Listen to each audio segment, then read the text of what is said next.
The world of not having to count anymore. Sad days. Hi, Matt. We love you. He specifically said he enjoys when we talk about him a lot. So, all right. See if he actually watches the first 15, 20 seconds. Yep.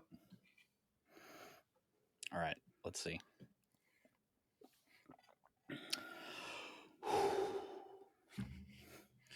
Greetings, true believers, and welcome to episode 73 of the Pull List Podcast, a bi-weekly show about comics, pop culture, and faith. My name is Chris Poirier, and with me, over there, I forget, we actually do this live now. Sort of not, okay, it's not live, but it's live to you because it's on YouTube. Close enough. It's Hector. Welcome to the Pull List Podcast. Wow. How you doing, Hector? I'm magically delicious. Moving right along. Thick and savory. No. Oh, last week we were getting musically banned from YouTube. This week it's just, why does it say 18 plus? It's weird. It's because of SheHulk. Oh, okay. That seems right. We've got a lot to talk about today, so we should probably, go and do the thing. So strap yourselves in and prepare yourselves for We've Got Comic Science. Better put the word out. Get ready for the nerd out. Better put specs on. Better break necks on. I cut handsome checks for my expansion sets. They call me Obi-Wan. Act like you know me, son. Neon sounds and other stuff that our producer Matt puts in so that we look super dope. Or he just leaves this and we sound weird. Yep, well, here we are. But on today's episode of the Pull List, we've got a great show for you. We're going to hit the news. We're going to talk about our latest poll recommendations from the last 2 weeks because we are back on track and not entirely behind, though I was about a book behind, but that's fine. Our new number ones. I still have not finished, what is it? I've got it sitting over here somewhere. A couple books that I purchased and have still not finished. I have still not finished Batman Killing Time or One Dark Night, even though I purchased them. It's just no. So I'm still behind technically. See, so we're behind yet up to date, and we've got even more to talk about. This is the Pull List Podcast. Yeah, so now you can watch us wander into my newsroom where we didn't leave at all. We're still here. But I have a spreadsheet in front of me that none of you can see or hear because it'd be weird to hear a spreadsheet. So be jealous. Yeah, so be totally jealous because Bill Cipher is in charge of my world. And that's not creepy at all. Awkward. So let's talk about some news. I actually have some this week. Where do I actually want to start in this list? I guess I'll go in order because that's the point of having a run of show, I guess. If you had to guess, now technically you have a spreadsheet in front of you that tells you. I'm not reading it. Fair enough. Good. I'm watching your fair face. Yes. When do you think is the last time Frank Miller did official work for Marvel? For Marvel? Yes. Oh. Right. Like, I know he's done DC stuff. Mm-hmm. You were right. He certainly has a perchance to hang out on the DC side of the house. Yes. I meant, like, he did DC stuff, like, last year. Mm-hmm. I have no idea. Like, 10 years ago? 30. Oh. 30. Like an Elektra? You would think. I believe a Daredevil, Man Without Fear was one of them. He did some SheHulk stuff. And we're talking even like everything in between. But I'm making the mistake of trusting Bleeding Cool in this hard-hitting analysis. But I tried to think about it, and I think it's true. Well, that works. That obviously makes it accurate. Yeah, Rich Johnson just is a magical man of the world and knows all. So Frank is going to do a variant cover for the new FF. FF Fantastic Four is renumbering because reasons. Welcome to Marvel's world. And he's doing a cover of The Thing. And art for that's already out there. So when you get the show notes, you can click the link and you can go, oh, that's definitely Frank Miller and The Thing. So yeah. And that's why I said work. Not that he wrote a book or drew a book. It's like literally he provided key art for something. And so there you go. You now have the thing. And actually it's pretty dope, not gonna lie. I think it's pretty cool. It's very Frank Miller. So that means square straight lines everywhere. Yes. But that works pretty well for the thing because that's like what he is. Mm-hmm. So that's pretty cool. And as I read down through the rest of my news, I realize I'm just talking about people being outside of their lane in industry is the theme of today's show. So Mark Silvestri, you know that name? Mm-hmm. Yep. So one of the original Image folks, Top Cow, all that good stuff. High Heifer. Yes. Yep. Boom. Nailed it. The stakes are high.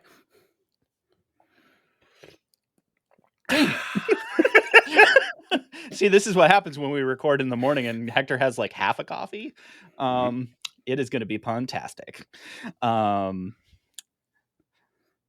So Mark is wandering over towards DC. Now, I know Mark's done DC work before. Right.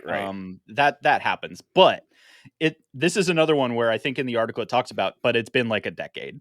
Bunch of Black Label stuff's been coming out. We're going to talk about one of those books later on in the show. But more Black Label stuff is coming out from really powerful teams. And Silvestri has pulled a book that they're calling Deadly Duo. And it's Batman and the Joker is sitting in a Robin seat. They're not calling him a Robin, but he is the sidekick for that story. Hector's face right now says just about everything. We have that book currently, and it's called Batman White Knight. But go on.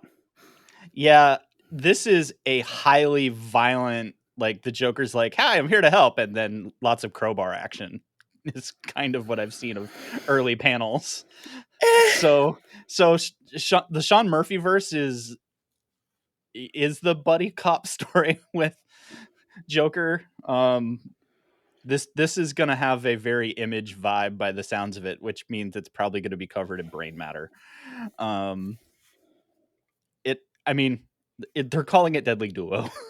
So I'm kind of curious how that's going to play out. And if it's going to be Batman like, hey, we don't do that here all the time, and that's the trope, or So there's that. That's a thing. It happened. Yep. So yeah, just kind of interesting stuff coming down the pipe over the next couple months. Fall is kind of like the reset after the summertime period for comics and all that good stuff. I generally like fall the best. Because all the hype crap is over and we can actually tell some stories. Yep. And hopefully that's where we're going to end up.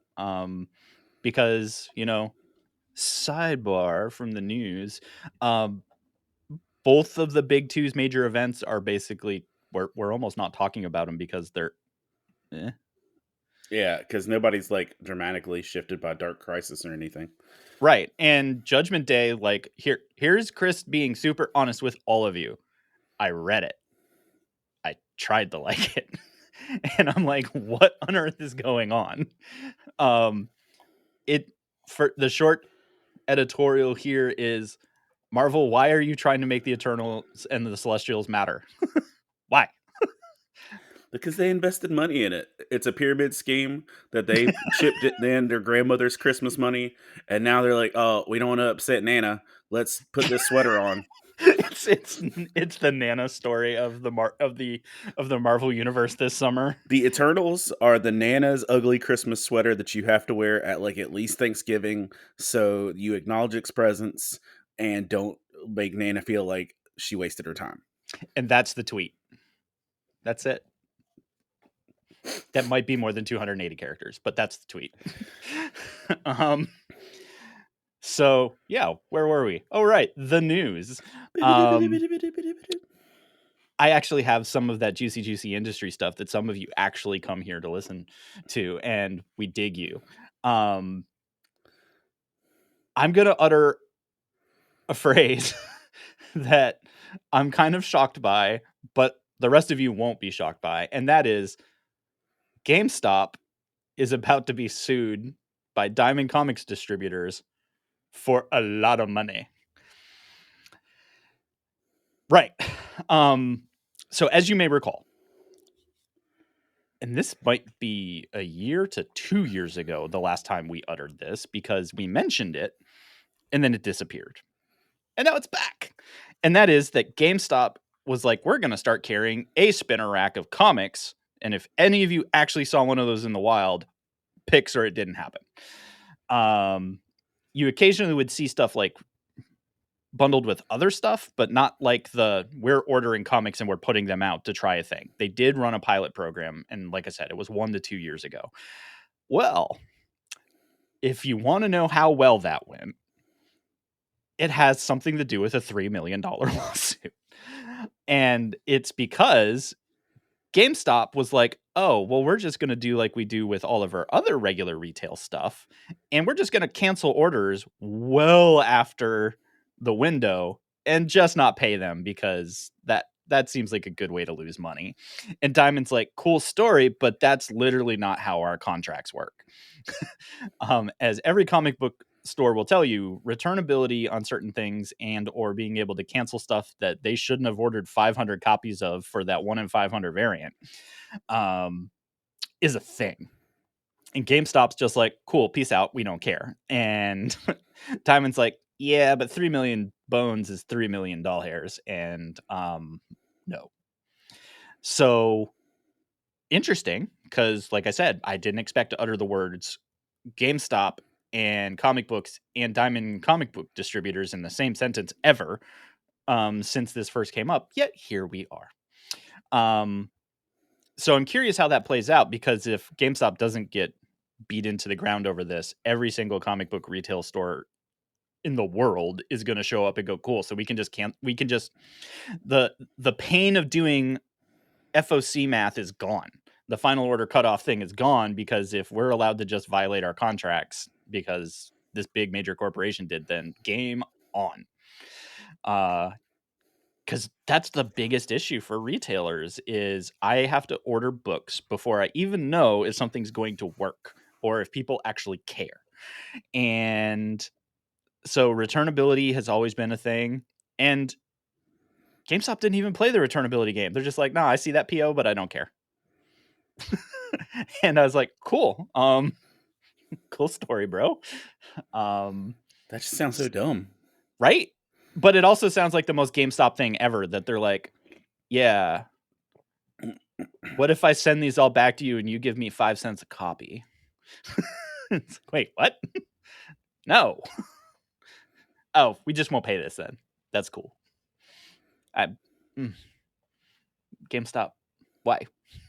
I mean, with Walden's, that was always the deal, is that we just rip the cover off, mail the cover back.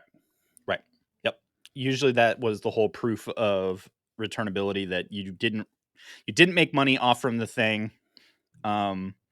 And as we've said multiple times on the show in the past, the day that makes us most sad is some companies allow affidavits where we just sign and say, yep, they're gone. And others are like, yeah, we gonna need them covers back. So you literally sit in the back room and tear covers off from a comic book, and you're just like, ooh, and no. And part of you dies every single time. Well, to be fair, that's how I got back into comics. Yeah. I was doing that POF thing when Hush came out. And the rest, as they say, is history, because Hector has a slight problem now. Yeah. A decade, 2 decades later. Don't do the math. Yeah, I was about to say, that was 2003. Crap. Yeah. Oh. Yeah. Womp womp. Womp womp. So yeah, we'll see where that goes, because like I said, if I was a retailer, I would be keenly interested in how that plays out in a court of law. So that no, yeah, well, GameStop to the moon with you, I guess. And to wrap out the news section for this week, we have a little more on Valiant. People watching them still don't know who works there and who doesn't. which is kind of fascinating. We know that the primary publisher is still in place. Fred, who has been there since Dinesh days, is still there, which technically, as far as I'm concerned, is a good thing because he's a good Right. dude. Yeah. Very good dude. But at the same time, all of their marketing people reached out recently and was like, "Oh yeah, by the way, we're prematurely ending basically everything, but we're launching a new Bloodshot series starting next month, but that's going to be the only book that comes out." And a bunch of people went, "What?" And they were like, "Don't worry about it. It's cool." And a lot of people went, "Yeah." So the rumor is that they're going to do a title a month. I don't know if it's going to be different because other people don't know if it's going to be different. But Bloodshot is hitting number 1 again. Of course it is. And it's going to be Valiant's. I want you to hear the sentence I'm about to utter because this is another one that made me go, Bloodshot is going to be in next month's new number 1, Valiant's first mature issue. Based on how Bloodshot normally is, I think that scares me a little. They're gonna have to go full. What was the Batman book where Bruce's Yeah, Batwing was visible? Yeah, they're gonna have to do that. I was trying not to say that. Too bad. Bruce's Wayne. Yeah, no, it was just no. on Yeah, that. Black Label really was just like, "Hi, what up?" And here we are. I know you're done with the news, but I know I don't even expect you to have watched She-Hulk yet because I know you and your timeline. Yeah. So let me put my 2 cents in on She-Hulk real quick without spoilers. Let's do it. It is the early impressions by Hector. It's super fun. Yay. It's very office-y. Like it literally is like, in my opinion, it's like watching about prime office level stuff. With like the first episode with Bruce and so it's like, so as the show starts, she's just lawyering, she's walking out, and then like she turns around. By the way, I know you want to know the origin story. You're not going to care about this sassy lawyer stuff until you actually know where I came from. So let's talk. And then, and it's just lots of camera breaks. The CGI is obviously much better than it was in the original trailer. Lots of references, and like if you've seen stuff on social media or Twitter, just like some of the commentary, there is a long running gag throughout the first episode about Steve Rogers' sex life. Ooh. And all the way through that, the graphics in the credits have diagrams, and the post-credit scene is Disney playing around with F-bombs at getting the first 2 syllables out or first 2 sounds out and then go into credits. So because like my family's always watched Disney Plus shows as a family. Like we know it's, mature, and so like it ends on, like, the show ends on the F word, cut off on the post credits, and so Rosa just goes, because Carmen, like my 9-year-old, sitting there watching it, and she's just like,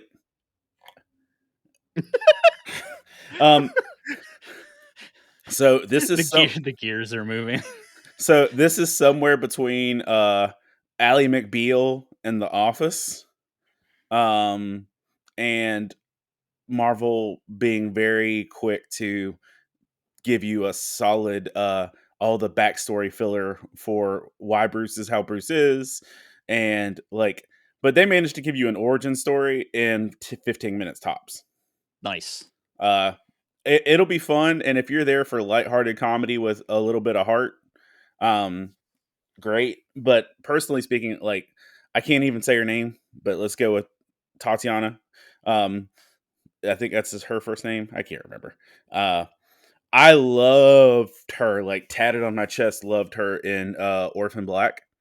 which if you didn't watch Orphan Black is one of the best sci-fi series probably in the last 10 years, if it's 10 years ago. There's a Funko Pop somewhere of, I don't know It's where back you there. are. It's Yeah, back there it's somewhere. on the top. You can't see this, but there's a Funko of the actress who plays her because on Orphan Black she played 9 different versions of the same clone. Like, so she had 9 different fully fleshed out personalities with accents, backstories, and everything else, and one of them was a serial killer. And they all had to interact, like they had to have group family therapy and stuff in a circle. So her craft is great, and so her getting to just have fun and do comedy is, really peak. So I would just say this: go into it expecting something fun, and let go of all the negativity that comes with everything that comes out with about everything. Don't go to Reddit. Just don't. Or Twitter or Facebook or the internet. Chris, do you feel left out not having kids and watching Bluey, like I with all of mean, your adult friends? I feel like because so many of you say that I should just start watching it anyway. It's delightful. And Right? I was gonna say, the new Bluey dropped, but I was like, that doesn't matter to you because you don't have an excuse to watch it. Like, Well, if enough people tell me to watch it, I'll watch it. but like, it's one of those adult things for me. Like, I don't feel okay just watching Bluey and like sitting down. And I was like, oh, but I've got children. This is fine. This is fun. Fine. Well, then, I can transition because it was starting when we talked last time, that, my impromptu discussion of things is we'll go from Bluey to The Dreaming, and Ooh, that the Sandman was just delightful. the Sandman was delightful, and I enjoyed it so much. Right? So yeah, I don't think I'll go too far in the detail because if you haven't watched it, this is Chris and Hector probably saying you should watch that, and then you should go back and read it. And I did that. I plowed through watching that show super quick because it was really good. And then it quickly reminded me how incredibly dark this story is. Because I've also watched people like, oh, I don't know. Do you think my young teenage son would enjoy this? And half of us are like, Well, because listen, man, like now for those of you who watched it on Netflix or you've read the books, I cannot express strongly enough how much you should pick up the Audible. Yeah. Now, if you're saying I don't want an Audible subscription, I don't have one. You can buy a physical Audible as a CD, like computer CD, car CD. What is this magic you speak of? Yes. So I wanted to listen to the Sandman Audible when it came out because James McAvoy, Kat Dennings, David Tennant. Yeah, you want to talk about a cast? Yeah, there's not a cast more stacked than the Sandman Audible, and Chris North and Mike Perna both are on the same boat with me because I've seen them posting and talking about it as well. Is that for $15, maybe $19, you can get the entire Audible of Sandman Volume 1, which is twice as much content as on the Netflix series. Yes. Finish and then I'm going to hurt your head because you might not know this. For $19. But then you can also, there's a volume 2 for the same price that goes twice as far. So you get the first 2 volumes in Audible format where you can tangibly hold it and swap out of cars and everything else. So that's how I went about it, but it was a masterpiece. So I just saw this morning, and so my weekend is planned. They dropped 2 new episodes last night of Sandman. Yep. And one of them is one of the stories that they didn't cover, and the other one is the first story in the second arc. Yeah, when I saw that, I went, ooh, what? Oh, well, and David Tennant's in it. I saw that on the news this morning. So I'm kind of curious because I want to see how they bridge that because, again, a lot of stuff with one thing that I want to say very clearly is some stuff is literally word from word from the letters in the book. Some of the most poignant speeches literally weren't edited. They were uttered word for word. Which is super cool because you go, wow, Neil's freaking amazing, and you'd be right. And what makes I know I'm just beating this yeah, drum. What makes the Audible so cool is Neil narrates the whole thing. His voice actually is dreamy for that purpose. His voice is dreamy for that purpose. But going between him and James McAvoy in his depths of despair, it's just like was McAvoy Dream? Yeah. Okay. James McAvoy's dream, Kat Dennings' death, Nice. And Michael Sheen, like the Good Omens angel, is Lucifer. Nice. And then who was the Corinthian? Dude, I can't remember, but it was a big name.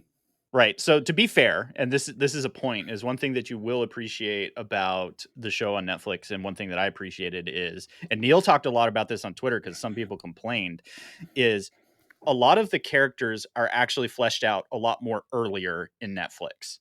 That they gave a lot more meat to who a lot of the members of the Endless actually are, which made the adaptation super fun to me because you understood a little more of the depth. Like, if you watch it first and then go pick up the Audible or read, you're going to be like, who's the Corinthian? Because Homeboy does not really get his piece until the very end of the first arc.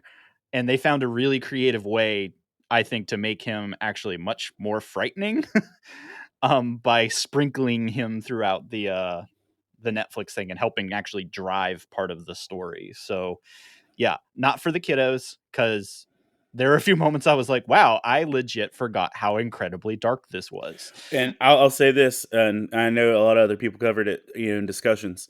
The diner scene, is dramatically watered down, right? Yes, from the Audible in a good way. Yes, but 24/7 was actually shocking in general, and then you go back and read it or hear it, and you go, never mind, I'm good. Yeah, the Audible for 24/7 for the whole diner scene literally left me unnerved. Yeah, I think that's the point, to be fair. And and then Despair, we only got a couple little cuts with her. Yep. There's a whole monologue she's giving in the Audible where all you hear is the sound of slicing flesh. Yep. And oof. Yeah. And Despair technically, and I've told this to a few people. I was like, all of you muggles that are like, that was really good. I was like, well, if you were made even slightly uneasy during the first season of Netflix, season 2 is going to hurt your head. Just knowing the content that is within that second arc. We transitioned from that was uncomfortable to got it, because the main characters of the Endless in the second arc. Yep. And they sprinkled it there because one thing that's really neat about what Neil does through the Sandman is you keep finding out there are other members of the Endless that start with D that you're like, wait, that wasn't in the first list. No, they weren't. But it does this really creative thing of towards the end of an arc, drops it out there. So slight spoiler, but I won't explain where they came from, but you don't hear the word delirium until almost the end of the first arc. And you didn't in the comics either. And then delirium is one of the main characters of the next arc. And you can, just based on the name, but halfway through that arc, you get introduced to another brother that you're like, wait, how many of these fools are there? There's 7, right? Well, that's the thing that's weird. And of course, they have ways of answering this. And of course, they show it because the galleries and how they communicate with one another. Technically, you can count those and kind of figure it out.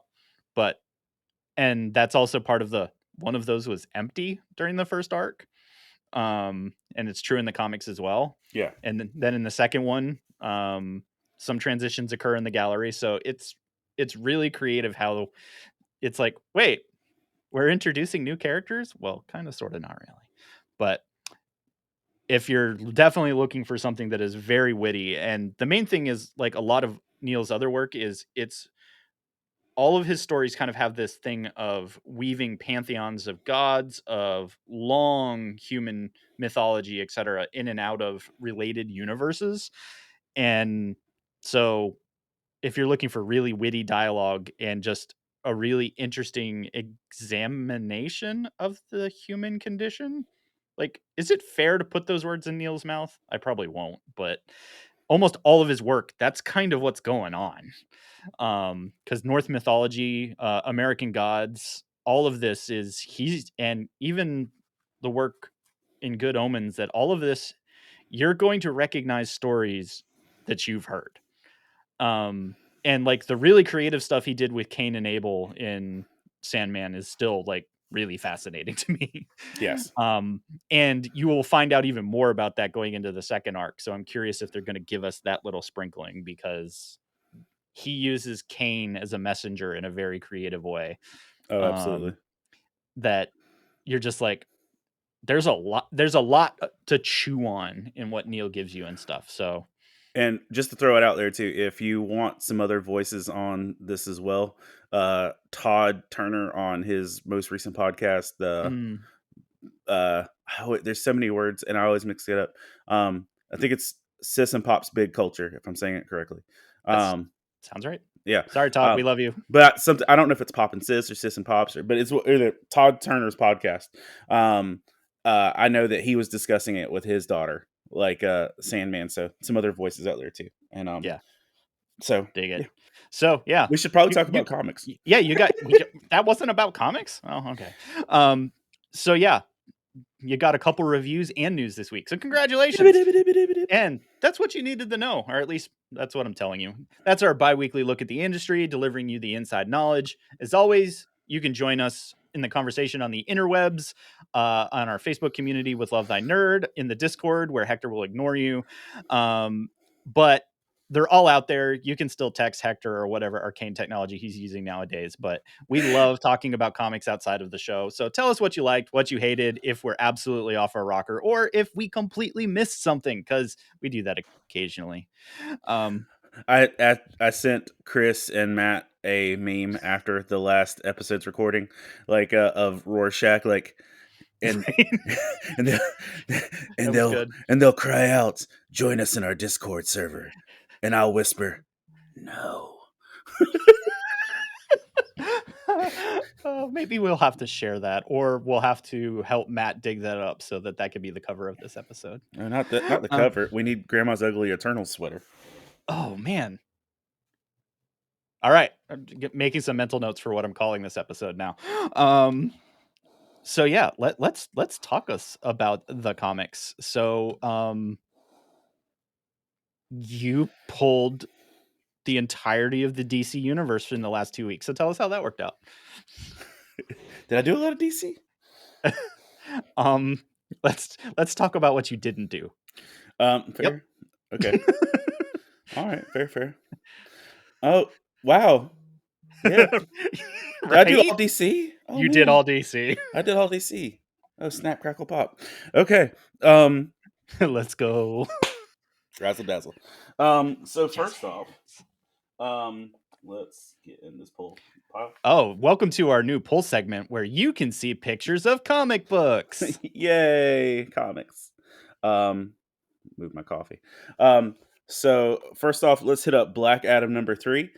And as the story is continuing on, by the way, this is 3 of 12, so this is not going to be a forever story. But going with it, one thing is that by the last issue, they air quotes killed Black Adam. And forming spoilers. No, because a new issue's out. Oh, fine. If a new issue's out, meh, it's not spoilers anymore. He said meh to you. Meh to you, sir. If they've managed to publish, ship, and stock a new book, you should be there. Listen, sorry, not sorry. Here's the socially acceptable terms of spoilage. If it's a movie, 2 weeks. If it's a TV show, 3 days. Okay. And if it's a comic, by the time the next comic's out. You had your chance. Yeah. Which means if it's a Frank Miller book, you might have 5 years. Right. You'd be good.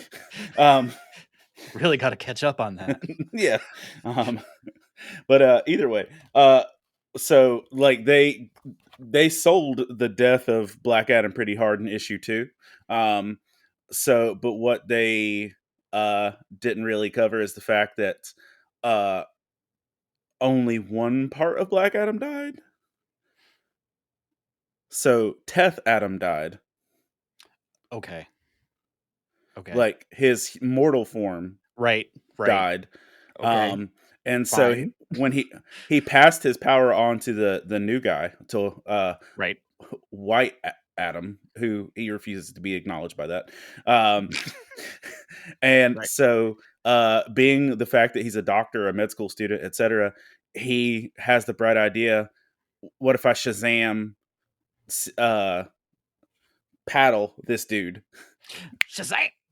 And so he like literally did what do you call it when you defibrillate? He Shazammed but Shazammed it.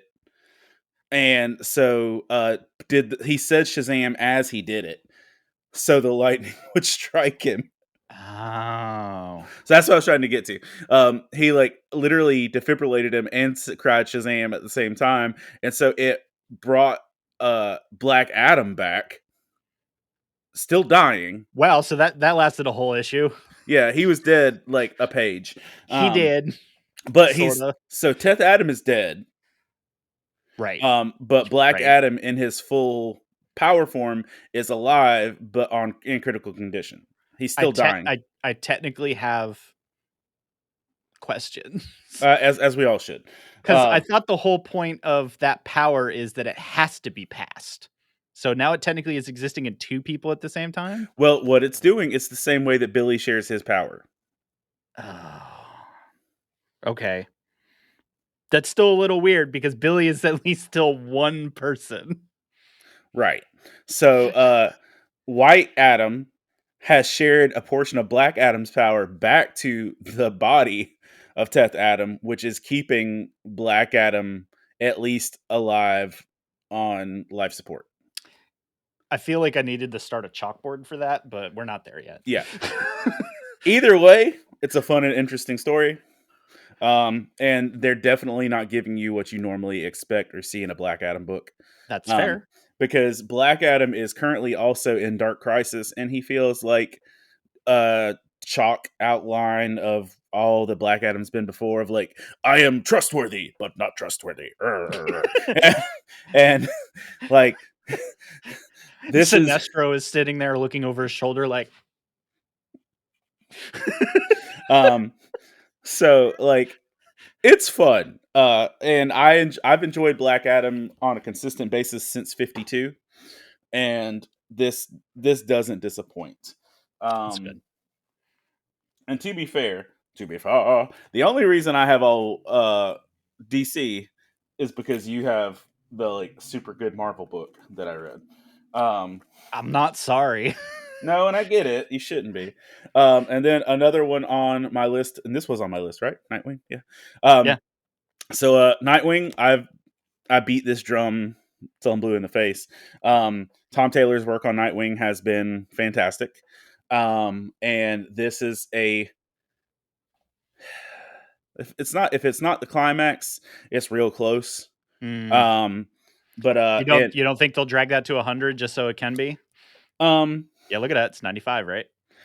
Oh, I don't know, man. I don't know. But I mean, they're definitely starting a new arc, but they also left you on a good cliffhanger. But one of the things that his whole storyline is introduced is that Nightwing has a sister. And if you haven't checked that out, and what makes it even more weird is that Nightwing has a sister who's technically a Zuko. Like the guy, like the relation of the guy who killed his bio parents. Right. And dude, honestly, the way they tie it in is not terrible. Okay. But she's his age and she's the mayor of Bloodhaven.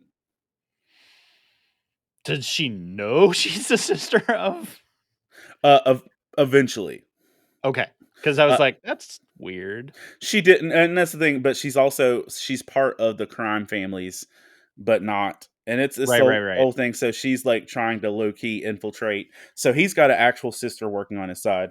But Hmm. it's they've played it out really well. So there's this moment where they're I'm not going to spoiler it, but there's this moment where he's asking somebody Uh-huh. for help, and but then they give you this panel, which is just all the comic book goodness, and it says we're all in, and it's got the entirety of the Bat family plus the Titans Whoa. showing up to help him. Okay, so the next arc should be pretty dope. Well, and everything that deals with this like happens pretty much in this issue, and there's been plenty of times people have shown up to help, but one of the really cool things with this one is that they effectively beat the bad guys, save the city, and Blockbuster, who's the primary baddie minus Heartless in this, Nice. uh he's like, I don't accept this.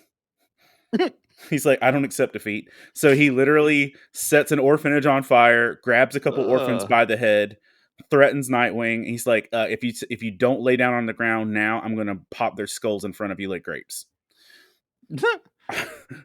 Let's talk briefly about the difference between Marvel and DC. Marvel's like, oh no, Hydra's bombing the entire city, and you see it from the helicarrier, and DC's like, I'm gonna step on this child's head, and it's like noted. No, he literally had a kid's head, and you could Yeah, see the no. tension. Oof. So Nightwing like lays down, and you see Blockbuster stomp him. Oh And dang. then pulls the mask off, and so the end of the issue is does like the domino mask is honestly covering a lot, but whatever. Um, Oh, so like you see like Nightwing like literally puny god it into the ground. right. Um, Blockbuster standing over him, and he pulls the mask off, and he's like, Dick Grayson?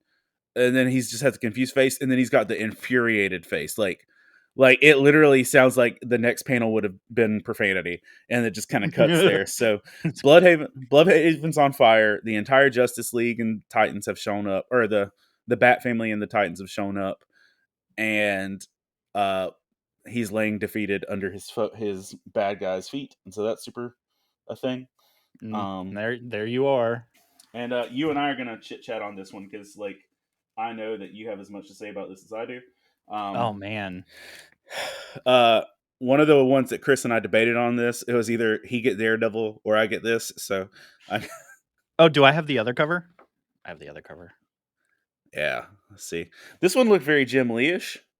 I And believe it is. okay, Because let's see, there was a Jim Lee, Scott Williams, and Alex yeah, Sinclair this cover, which is probably that one. this is Jim Lee, and so I could just tell by the art because that's the way he drew Riddler and Hush, and that's why I went with that.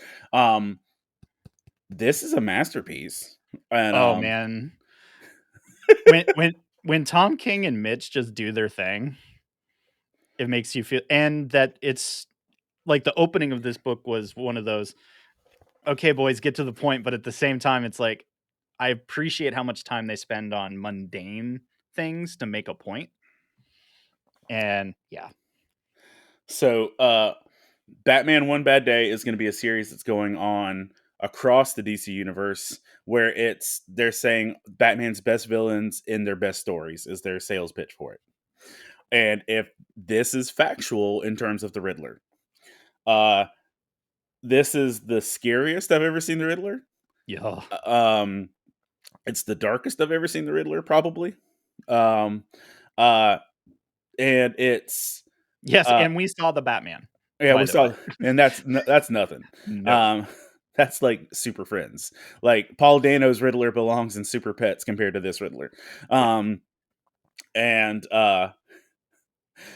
with that being said, this is just I don't know what else to give you. I don't need to sales pitch you hard on this, but just to tell you that this is worth reading. And this basically it comes to the point where the Riddler has, short version Riddler's been dumbing down his shtick forever just to enjoy it. And now he's done. He's not with playing. that. He's not playing anymore. And when you see him unleashed with his full intelligence, he's running circles around Gotham. everyone is cowered into the fact that he knows that the only way to kill him, the only way to stop him would be to kill him, and the Batman won't do that. And so he's playing every card. Like, not only does he straight up, he's, by the way, I know you're Bruce Wayne and you just have mommy issues.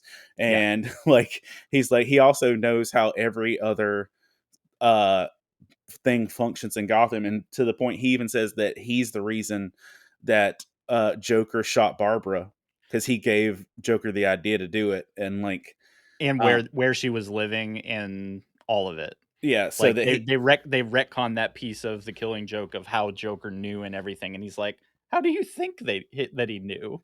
Because I just pointed that wacko in the right direction. So it basically implied that every really good villainous plot in the Batman mythos came because he just enjoyed playing. Which, if you read Hush, it's kind of accurate. But this was scary good, and. And it's technically also an origin story that they weave back in and out of how Edward became Nigma. It's an origin story we've never heard before. Right. So it's like not anything. I've never heard anything like this. I didn't. No. Yeah. Anything else you want to throw on that one? No, I think this is one, instead of talking about like that the ending is quite shocking and open to interpretation, but we don't think it really is. That the ending is going to shock you, the journey is going to shock you, and for me, I love Batman's rogues when they are this sinister. That when like the cartoony 80s versions of a lot of these folks were fun and everything, but when these guys, like, I think we've said it in other books, that when I get Gotham as the primary city in the movie Seven, it's super fun, and makes your skin crawl in really strange ways, and you just have a new appreciation for how intelligent most of the rogues are, but B, also that they're not playing. And that's why, and part of that is why Bruce is like, and that's why I punch them in the face really hard. And there's no playing around whatsoever in this one. So no, from open to last panel, you're just like, that is not the story I came for, but okay, I'm here for the ride. Am I down to my last one? Yes. Okay.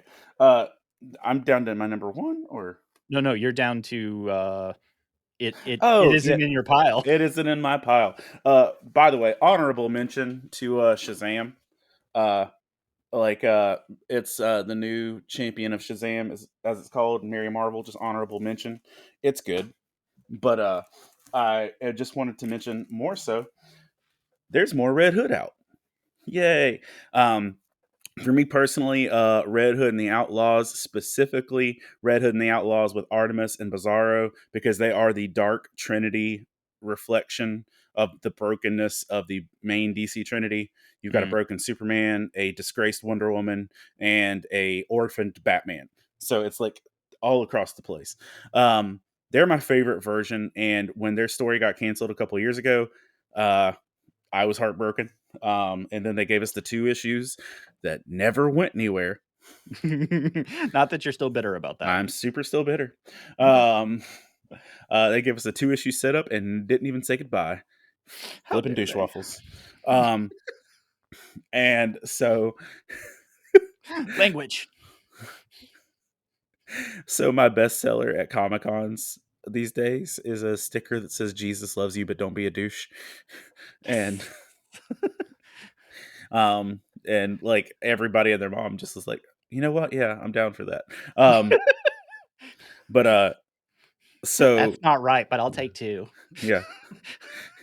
I actually had a "Don't be a douche" waffle sticker, and it had like syrup pouring on the waffle, and it's just like I stopped pre-ordering that one. But Red Hood and the Outlaws is back, and for freeze. For free, not for freezing. But again. It's on Webtoons. Which, if you aren't aware, Webtoon is a web comic app. And you don't actually have to have the app. You can use the website as well. But Yep. Webtoon is this little green Ooh. app that Yep. pops up, and it is a place for you to read free comics. And That's where Lore Olympus is as well, right? that is where Lore Olympus is as well. And you'll see that Red Hood is on the main page that's All cycling snap. through. Yep. So It's with true. that, Red Hood is back on Webtoons and starting out, and it is a Red Hood and the Outlaws story with Artemis and Bizarro and Red Hood, and they give you a little glimpse origin story. Like the first 3 issues that dropped are like, hey, by the way, these are who these people are. And honestly, the Artemis story was really great. Like I felt like I got more Artemis backstory in a little webtoon than I did in anything in a long while. Um, but it's if you enjoy Red Hood and you enjoy the Outlaws, it's a free access thing, and you say, but it's not in a print book. Um, uh, How dare you? how dare you? And to be fair, most most webtoons do not go into print. Right. Lore Olympus, on the other hand, They did.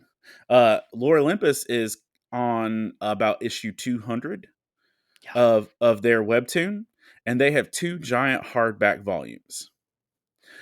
So if this goes even to a point of, let's say, 25 to 30, webtoons of this, it could be a graphic novel. So if you're remotely concerned, the formatting is just an issue, but they handle it well. But I'll just say this: I love Red Hood. I love Red Hood and the Outlaws specifically, and I get it for free on a weekly basis.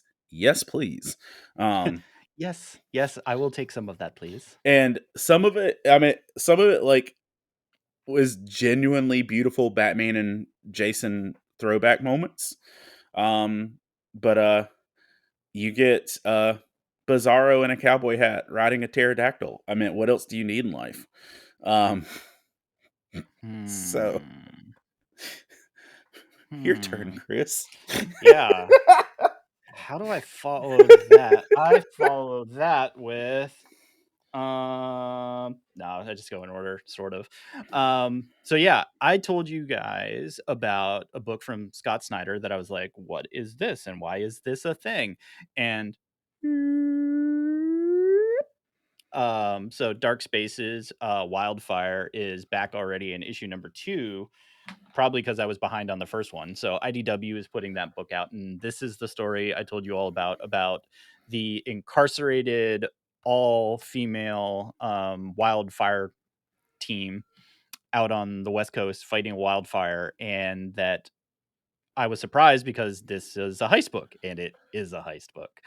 Um, and how they've been telling the story is in the different stages of wildfires. So the first book was a stage, and the second book, they each have kind of like subtitles. So this one is Ignition, and it's cool because they do the play on words in both directions, right?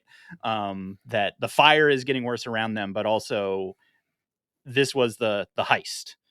Um, and it's still pretty fun because you're getting more backstory of everyone on the team itself.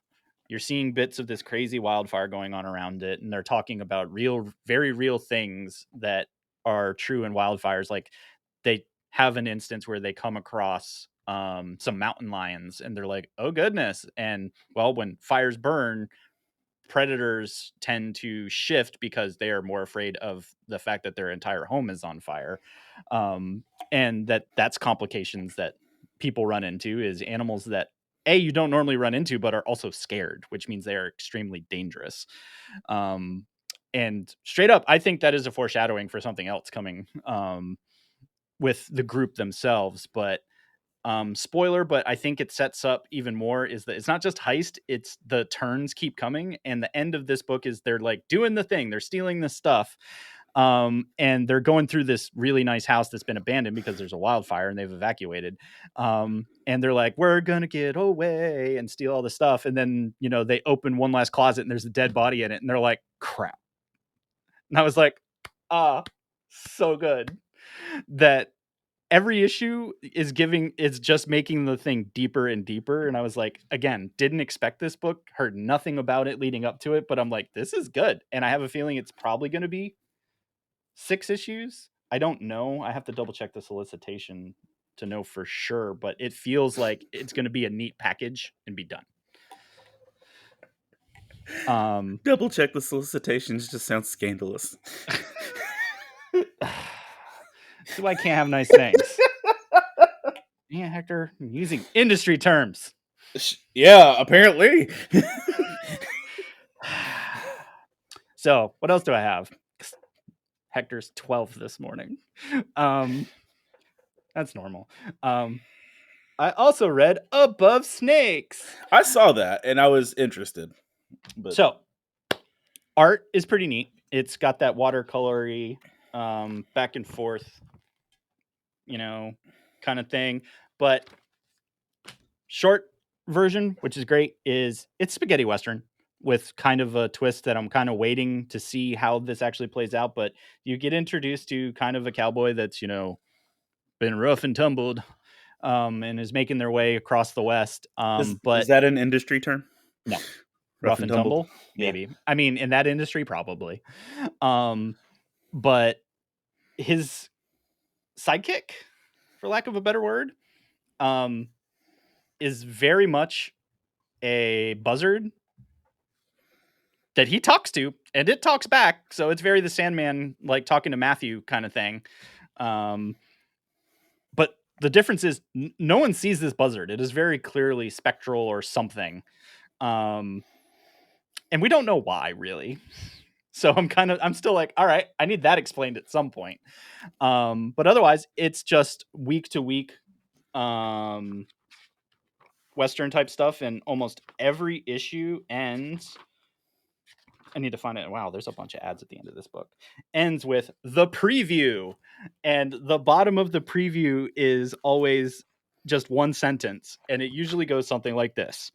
Speck feels the call. Speck is the buzzard. Dirt plays the wingman. Dirt is the main character. And someone gets punched. That's literally like the last sentence in every book. And the first one was the same thing. Speck does something, Dirt does something, and someone got shot was the preview on the end of the first one. And I was like, this is just, I got nothing, but it's fun. Super How fun. many issues are there? There are 2 out currently, so you can catch up pretty quick. Okay. And number 2 just came out. So my next one is Chris was scratching the bottom of the barrel trying to figure out stuff that was new and interesting, but thankfully there are such things as comics that are weird but pretty, and I guess that's my job here because I keep bringing you books like that. You do cover weird and pretty well. Boom. So. Parasomnia. New book by Dark Horse. Cullen Bunn is writing, so guess what? It's kind of dark, kind of creepy, and all of that. But it's got this neat watercolory type texture to it that I just dig, but it's very Bunny Mask is that same thing. Yeah, and I think they may be similar teams. I forget. But 2-3 colors at most in most of it. And what's really it's a cyberpunk thriller. So it's cyberpunk, dystopian future, and Inception-ish.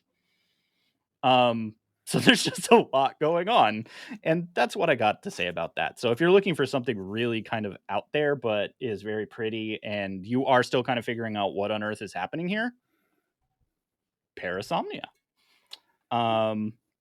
And there it is.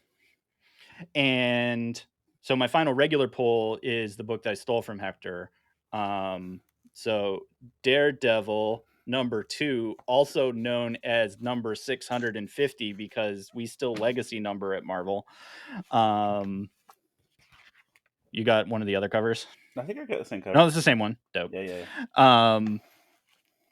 So as a 650 special, because it's a big round number and comics like to celebrate big round numbers, there's a lot of smaller stories in here, just kind of like a annual, but there's still the primary story carrying on from last time. And yeah, we are back to Chip Zdarsky's like picking at the edges of really complicated topics with a ton of depth, and just Matt being refaced with someone from his past that I'm just going to go out on the ledge, and it's either not Goldie or he is definitely possessed by something, because there's been hints to that. And also just everyone like, that's not the dude that we know. But they also kind of give us part of their past that could still be part of all of that. Is Goldie is working some stuff out. But I think he's being motivated by another entity or being. But this is a Daredevil book. And why I love Daredevil being Daredevil in this way is that the art is just wow. And Hector's probably going to find some pages too, but I just like, and we are back to kind of Man Without Fear type territory of Matt is just getting his butt handed to him, but he keeps moving forward. And so this is the typical of, right, Daredevil's superpower is that his senses are higher because he's been trained to attune them because he's blind. Not that he's superhuman or anything, which means Matt Murdock gets schwacked a lot in Daredevil stories. But I dig that because the entire arc and reality of Matt has always been pick yourself back up and keep moving forward. And he's unpacking a lot of stuff. And they also bring back, hey, don't forget Devil's Reign existed. Dang it. I mean, it's literally, there's an editor's note somewhere in here. Oh, yeah. Because I remember that. Matt goes to confess some love, and the person's like, I don't know who you are. And it's like, see Devil's Reign number 4. I'm like, oh. And it's like, hey, remember that time? Never mind. Remember the time that we did this the second time? Womp womp. Womp womp. So yeah, I won't beat a dead horse on Daredevil because it is quite amazing. And I think probably Hector and I would both agree, like, if you have to read books this week, the Riddler one shot and Daredevil were like, wow. They're the 2 best books that this dropped this week. Another Actually, neat thing, that's fair because we got to get to our number ones and you took the good one. Just to throw this out, there's also at the back of Daredevil 650, there's a thing of all 650 covers. Oh yeah, that was dope. and I love stuff like that. And the short stories at the end are really good too. Yeah. So there's that. All right. Number ones. Yeah, so I'll give you mine because mine was it's an anomaly, but it's also just something of interest for you, and that's Heavy Metal putting out kind of something under their imprint versus in the magazine that, you know, technically Heavy Metal's a magazine, has been producing lots of short stories, and so this is kind of part of their new marketing attempt at life and everything. But number one of Entropy, Chris Priest is doing most of that. And it is kind of also doing Black Adam, right? I believe so. So Priest is being prolific at the moment, which is cool. It's hard to explain exactly what Entropy or who Entropy is, because this is the origin story, but you do know that guy's a mailman and like nobody in his neighborhood likes him. That much is true. And then he comes across a kid that's talking all cryptically to him, and he's kind of just like, whatever, kid, whatever. And the kid keeps saying, because he asked him a few times, he's like, great, but what's your name, kid? And he's like, he keeps saying I am. And I'm like, yep, this is about to get creepy, because it's I am period every time. And the guy just keeps ignoring it and he keeps repeating it. And he's like, cool, you're going to serve me and you don't have a choice. If you betray me, I'll destroy you. And finally he stops and he's like, what? And he kind of snaps his fingers and he disappears and he becomes the being Entropy, is kind of the setup of this whole thing. And you're just like, what? And he does the whole thing of, I knew I should have paid attention like the 4th time the creepy kid said the same thing in a row, that was probably a hint. And it's like, you think maybe? But it's pretty, and I'm looking for it because there was at least a place where it's in the middle of the panel, because I'm like, I read this book already. Oh yeah, there's lots of places where it does this. Main character is, and I'm like, okay, I think I read this book. Yeah. And what's funny is like the text in the panels is identical. So I don't know if this is like actually a valid critique that I'm like, or if they're going somewhere with it, because heavy metal is off brand from that one. So, Yeah. But it's interesting to see a heavy metal style story being told outside of the pages of heavy metal. Because usually they are very out there sci-fi type stuff, very typically mature. The first book wasn't super mature, but I have a feeling they'll get there because heavy metal. But solid quality book, great images. I at least kind of care about this character, and I really want to know who the creepy kid is. Fair. Yep. Okay. Hit me with more of that DC goodness. Yep. So surprise. Sorry, not sorry. I've been talking about this forever, and this is more Tom Taylor because I enjoy Tom Taylor. Deceased is back. Yay! Just when you thought it was over. Just when you thought all the undead stuff couldn't possibly be more undead. But hey, they're not vampires. Now, yeah. See what I did there? Yeah, I did. I did not touch a single vampire thing. Nope, me neither. No. So let me just say, Deceased handled its crap way better than Marvel Zombies. That's my TED Talk. But Deceased has given us a nice, continuous, ongoing story. And if you're unfamiliar with the last book, I was Dead Planet, right? Deceased Dead Planet. They found a cure for the zombie infection, and everybody living was able to be restored. Oops. And like even to the point where part of this storyline is them traveling to the sun, where Kal-El is eating the sun from the inside out. And like even to that point, so some neat stuff. What Kryptonians do. Yeah. But like, so the bigger threat, obviously, is that the gods, like lowercase g of the DC universe, Fourth World specifically, like new gods and stuff, are now carrying the infection and are coming for the living planet of Earth. And that's cool. More zombie stuff, more characters, more more good development if you've continued the story. But I'll say this, one of the best moments that made this worth reading to me was Damien having to tell Alfred that they found a cure after Alfred had murked Bruce and Tim. Yep. And in a way that can't be fixed. In a way that can't be fixed, because Alfred is that G. Yep. And then Jason's gone too, but Jason didn't die by Alfred's hand. But like the fact that there's a moment where you literally just get Alfred saying, "I've killed my sons," and I literally just sat the book down. I'm like, went out, stood in traffic, listened to "Everybody Hurts" by REM. I'm not okay. Not okayness. And so that's great. I'm not going to pitch or discuss that anymore, but I will say one neat thing was that they also released a body bag variant. Even has the zipper on the back. Yo.